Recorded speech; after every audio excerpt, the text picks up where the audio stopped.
Election میں جیت کر کے وہ خاتون آتی ہے، واللہ ہمارے دل کو خوشی ہوتی ہے،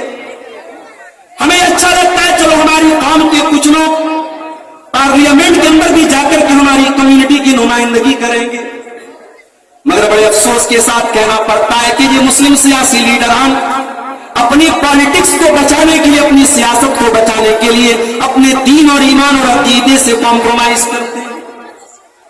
اس مسلم خاتون لیڈر کی ویڈیوز میں نے دیکھے، وہ خود کے آگے بھی سجدہ کر رہی ہے، وہ غیر اللہ کے آگے بھی اپنے سر کو جھکا رہی ہے، وہ اس کا بھی ادھاٹن کر رہی ہے اور اس کو اپنی پالیٹکس کا حصہ سمجھ رہی ہے۔ میرے پیارے بھائیوں، ایک مسلمان کی شان تو یہ ہونی چاہیے، سر کا تاج چلا جائے تو چلا جائے، اس کی اس کی پارلیمنٹ کی ممبری چلی جائے، اس کے گاؤں کی پردھانی چلی جائے، اس کی منسٹری چلی جائے، دنیا کی ساری دولت چلی جائے، ایمان کو بچا لیا جائے، توحید کو بچا لیا جائے۔ اور یہی وہ بات تھی یہ اللہ کے پیارے نبی نے اپنے بڑے محبوب صحابی حضرت معاذ بن جبل سے کہی تھی، لا تشرک باللہ، اے معاذ بن جبل تو کبھی اللہ کے ساتھ کسی کو شریک نہ کرنا، وَإِن قُتِلْتَ وَحُرِّقْتَ، اگر تجھے قتل کر دیا جائے، تیرے ٹکڑے ٹکڑے کر دیے جائے، تجھے جلا دیا جائے، اے معاذ بن جبل تب بھی تو اللہ کے ساتھ کسی کو شریک نہ کرنا۔ توحید سے بڑھ کے کچھ نہیں ہے، مسلمان کی پہچان اس کی توحید۔ چند ٹکوں کے بدلے، دنیا کے چند ناروں کے بدلے، دنیا کی چند کرسی اور عہدے کے بدلے اپنے ایمان کا کوئی سودا کر لے، اپنی توحید سے سمجھوتا کر لے، ایسے مسلمان پر ಧಿಕ್ಕಾರ ہے۔ اپنے ایمان کی حفاظت۔ یہ پیشانی اللہ نے ہمارے جسم میں بڑے ٹاپ پر بنائی ہے، اس پیشانی کی لاج یہ ہے، یہ پیشانی جھکے تو اس ذات کے آگے جھکے جس ذات کے آگے جھکنے کے بعد ہم کہتے ہیں سبحان ربی الاعلی، پروردگار تو سب سے اعلیٰ ہے، تجھ سے بڑا کوئی نہیں، تجھ سے اعلیٰ۔ یہ سر ہر در پہ جھکانے کے لیے نہیں ہے میرے بھائی، اور یہ بات یاد رکھو، نبی کی پیشن گوئی ہے، قیامت کے پہلے مسلمان بھی شرک میں لپت ہوگا، مسلمان کے اندر بھی شرک آئے گا، مسلمان کے اندر بھی غیر اللہ کے در پہ سر جھکانے کا معاملہ ہے۔ ترمذی کی روایت ہے، اللہ کے پیارے نبی فرماتے ہیں لا تقوم الساعۃ، قیامت اس وقت تک نہیں آئے گی حتی تلحق قبائل من امتی بالمشرکین، یہاں تک کہ میری امت کے بہت سارے قبیلے مشرکوں کے ساتھ مل جائیں گے، وحتی یعبد الاوثان، میری امت کے اندر بھی بتوں کی عبادت ہوگی، غیر اللہ کی عبادت ہوگی۔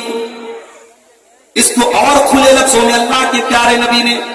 اپنی وفات سے پہلے اپنی امت کو سمجھاتے ہوئے فرمایا تھا لعن اللہ الیہود والنصارى اتخذوا قبور انبیائہم مساجد، اللہ کی لعنت ہو یہود و نصارہ کے اوپر، انہوں نے اپنے نبیوں کی قبروں پر سجدہ کرنا شروع کر دیا۔ اے اللہ تو میری قبر کے اوپر تو خود نہ بننے دینا، اے اللہ تو میری قبر کے اوپر لوگوں کو سجدہ کرنے نہ دینا، میری قبر کو تو سجدہ کا نہ بننے دینا۔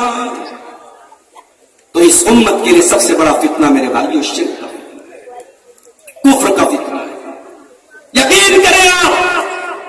ملک کے حالات جس تیزی سے بدل رہے ہیں، آنے والے 10-15 سالوں کے بعد ارتداد کی اتنی بڑی لہر ہمارے سماج کو اپنی چپیٹ میں لینے والی ہے جس کا آپ اندازہ نہیں۔ اگر ہماری توحید مضبوط نہیں رہی، ہماری فاؤنڈیشن مضبوط نہیں رہی، ہمارے یہ بچے اور بچیاں جنہوں نے کانوینٹ میں، اسکولوں میں، کالجوں میں تعلیم کو حاصل کر لی، دنیا کے حساب سے ویل ایجوکیٹڈ بن گئے، ویل کوالیفائڈ بن گئے، پڑھے لکھے بن گئے، مگر ان کی بنیادوں میں توحید نہیں ہے، ان کی بنیادوں میں عقیدہ نہیں ہے، ان کو معلوم نہیں توحید کیا ہے، شرک کیا ہے، بڑی آسانی سے ان کو ارتداد کی طرف لے کے جایا جائے گا۔ اور واقعات شاہد ہیں، حالات شاہد ہیں۔ اب یہ ارتداد کی لہر پہلے ممبئی تک تھی، پہلے دلی تک تھی، پہلے میٹرو سٹیز تک تھی، اب مئو، مبارکپور اور بنارس جیسے چھوٹے چھوٹے شہروں تک ارتداد کی لہر پہنچ چکی ہے، اور آپ کے اسکول اور کالجوں کے کیمپسز تک پہنچ چکی ہے۔ میرے بھائیوں، اس دور کا سب سے بڑا فتنہ ایمان کے لٹنے کا فتنہ ہے۔ اپنے ایمان کو بچا کے رکھو، اپنی توحید کو بچا کے رکھو۔ ہم غریبوں کے پاس دنیا میں کچھ نہ ہو، ہم جھوپڑی میں رہتے ہو، ہمارے پاس پہننے کو ڈھنگ کے کپڑے نہ ہو، کھانے کو روٹی نہ ہو، اگر ہمارے پاس ایمان ہے، ہمارے پاس توحید ہے اور اسی غربت میں مر گئے تو کم سے کم کل قیامت کے دن اللہ کی بارگاہ میں ہم یہ تو کہہ سکتے ہیں اے اللہ میں کچھ نہیں لے کے آیا، تیری توحید لے کے آیا ہوں،